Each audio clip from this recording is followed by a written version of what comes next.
This is the black man, Luke Mon, talking to you right now, to God. I want to talk about the black man and black woman is God. Welcome to Dynamic Talking Points again. This is Luke Mon the Wise. We just did one of my most powerful interviews, I believe, on one of the brothers on the inside, man. You might know him by Gregory Maurice X Allen. You might know him by Maurice X. You might know him by El Fahim.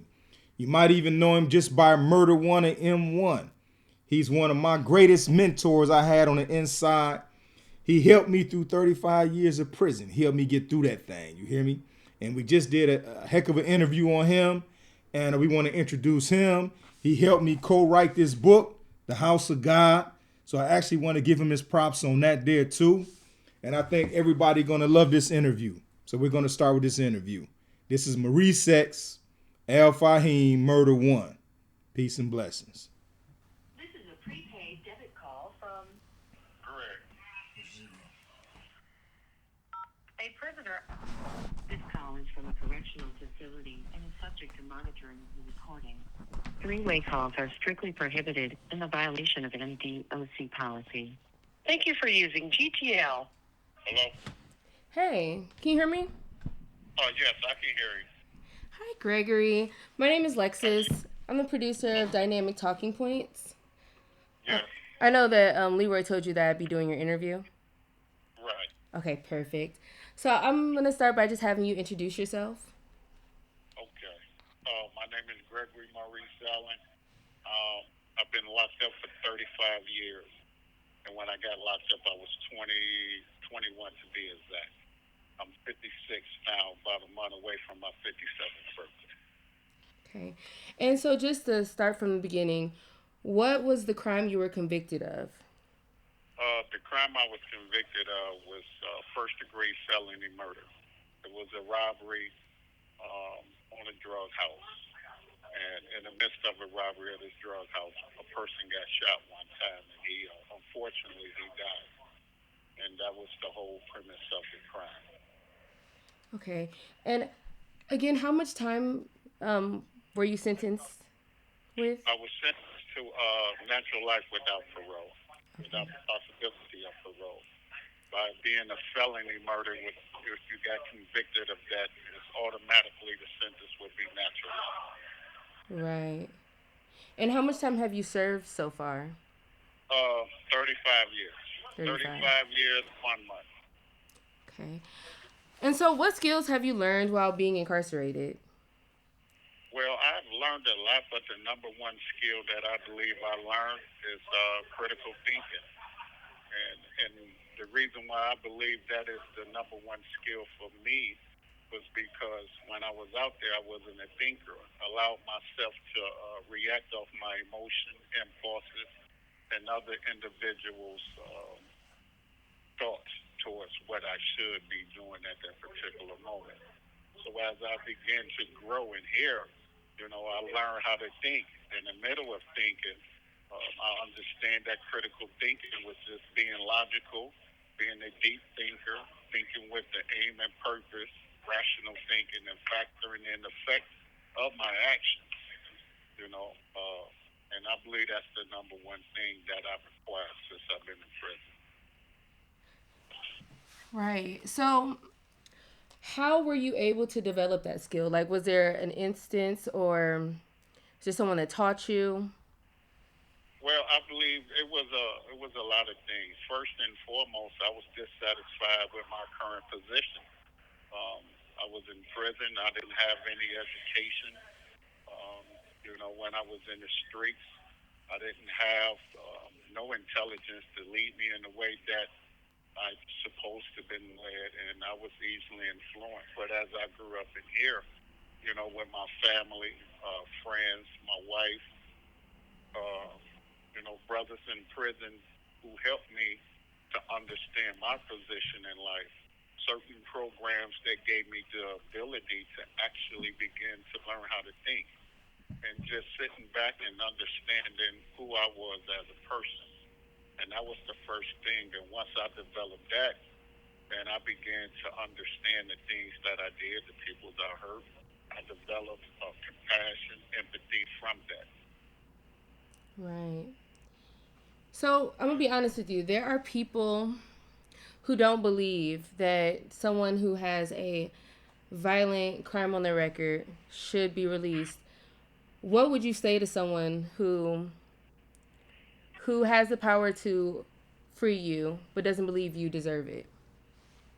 Well, the only thing I would say to them, look at the peoples around them who have been in this position and doing the things that they're doing on a positive level. There's a lot of people out there in the government today, in politics, or out there with nonprofit organizations helping people and just giving their all to people that's out there. And majority of them who are doing that I know personally in the state of Michigan, come from prison.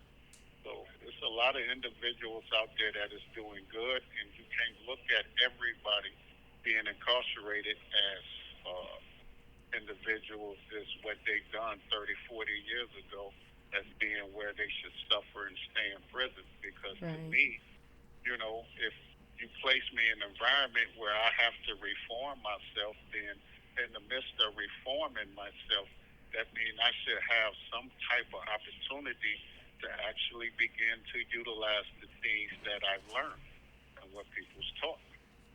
Right.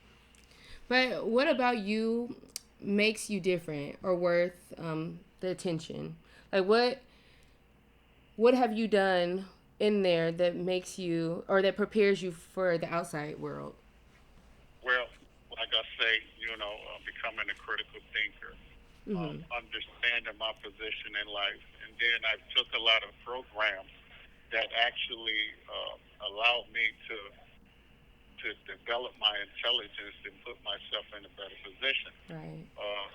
Programs such as Chance for Life, Parenting from Prison, which I am a facilitator of, male responsibilities and character classes, which taught us how to become better individuals, better males, better understand, better husbands, and all around a better person. Cage Your Rage courses, which actually taught me how to begin to control my emotions, not to become emotional to the point where my emotion is leading me. Compassion and accountability courses, technical challenge courses, and those type of things helped me to become a better person. And I believe the number one thing was when I became a trainer for assisting dogs for the disabilities. And I've been in the dog program for 2.5 years, training dogs, laboratory dogs, from puppies to assist people with disabilities. So I've been with these dogs for months and months on end. So I developed qualities of good emotions with the dogs, caring for the dogs, and understanding that the dog is going to be service to people out there in the streets. And that, again, that made me more soft, more understanding towards people and the environment that I would be in once I've been released. Yeah. So, the world has changed quite a bit in the past 35 years.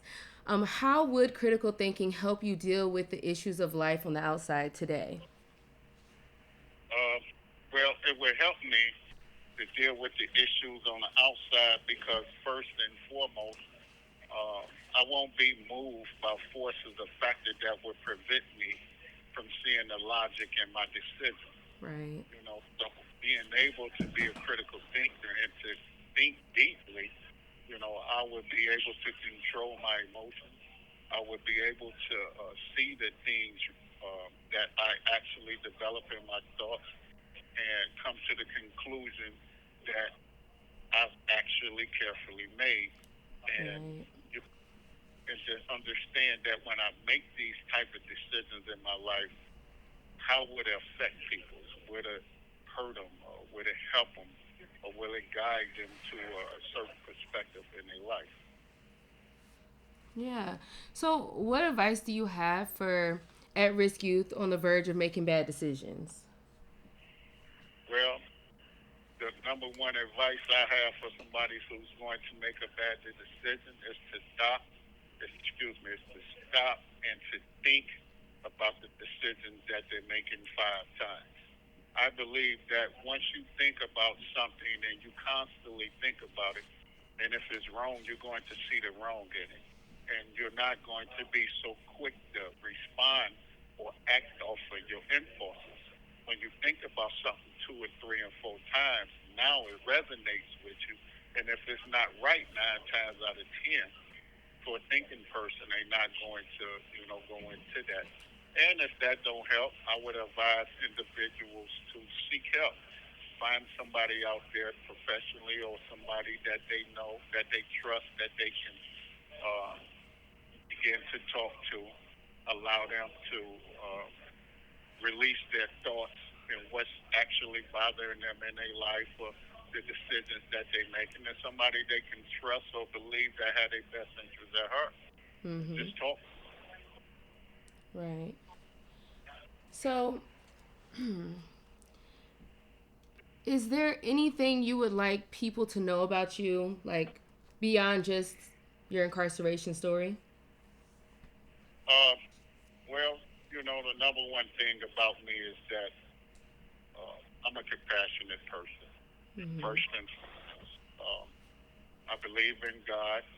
I trust in everything that He put into me. I'm a listener.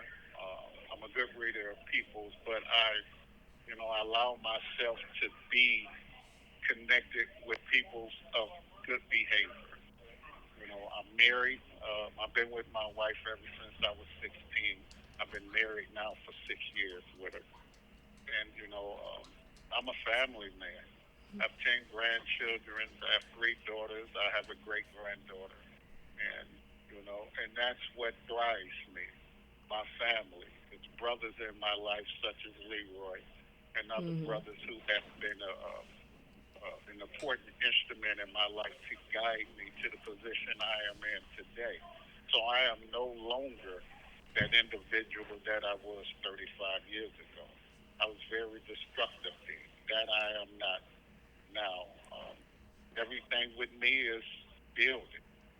Destroy the old, build the new. And, I consider myself an all-around, well-respectable person. Mm-hmm. I respect people's their choices in life as long as it's not to the detriment or hurting other individuals. And, Right. I just want to be able to be given that chance to utilize the things that I've learned in life and to be of assistance to people out there who may need assistance. Yeah. So, just to backtrack a little bit, you mentioned your wife. Would you Yes. be willing to just talk about your marriage briefly? Oh, yes, yes. Well, first and foremost, my wife's name is Regina, and she is a spiritual woman. She is a Jehovah's Witness, and she has been in my life ever since I was actually 17. I'm Wow. 16, 17. And, of course, we done had our ups and downs with me being in prison and us actually trying to find our place in each other's life. Mm-hmm. We have a daughter. That's my oldest daughter, which is 40. And, which I believe that kept us together, but us engaging in each other's understanding and becoming more familiar with one another allowed us to become close. And she has helped me greatly. She has allowed me to see the true meaning of love, relationships, and marriage, and how to actually be of assistance to people. Mm-hmm. And as she has to me. I believe for any person who sacrificed their independence for a person in prison, I don't care how long you know them, that speaks volumes of that person who is willing to be there to support a person who have life in prison. And I have nothing but the highest regard and love and admiration for my wife. Wow. And okay, so I only have a couple more questions for you. Okay. But what or who has been the greatest influence in your life? Well, the greatest influence in my life, I would actually have to say, is that when I began to accept the teachings of Islam by the minister Louis Farrakhan, and that began to shake me and guide me and gave me a perspective that I believe that fit me, allowed me to become learned. I became to the point where I wanted more education. So, I got my GED, took some college. You have 1 minute remaining. That I needed to do. And then the other influencers is brothers around me, such as Leroy, who showed me how to be strong in a position where a lot of individuals was weak. Along with my wife, she influenced me a lot with her spirituality. She is so spiritual. She gave me the understanding on how to actually begin to dig deep within your spiritual self to become understanding of that's how you deal with your problems instead of trying to get them physically. Wow. Well, thank you. I know you got to go. I appreciate it. Well, thank you so much, and I pray that these words, somebody hear these words and understand, see me in a different light. And especially with brothers in prison, not just me. And knowing that a brother can be in prison as long as I have and become a better individual, that can help people. That's beautiful. Thank you for using GTL. Hey, man, I'm pretty sure y'all love that, man. Listen, man, I'm going to tell y'all something. We have to get behind getting this brother out of prison, man. This brother sent many men like me home, but yet he's not home. I think that we rally behind him, contact whoever we got to contact, write letters for support for his commutation and things of that nature, we can actually bring him home. He's going to be a great asset to every community that he's a part of, man. Every community. We need to bring M1 home, man. We need to bring Gregory Allen home. And that's the last words I got to say on that, man. I love you, God, and I appreciate everything you've done for me. And let us put all our support behind the brother and getting him home. And not just him, but all the brothers that have been in prison, man, for all these years, that have cleaned themselves up. We need to rally a team behind all these men, man. It don't make sense for them to still be in prison, rotting in prison, when they can be out here helping us do the work that we got to do, man. Peace and blessings. Dynamic Talking Points. This is Lukeman the Wise. Peace. This is the black man, Lukeman, talking to you right now, to God. I want to talk.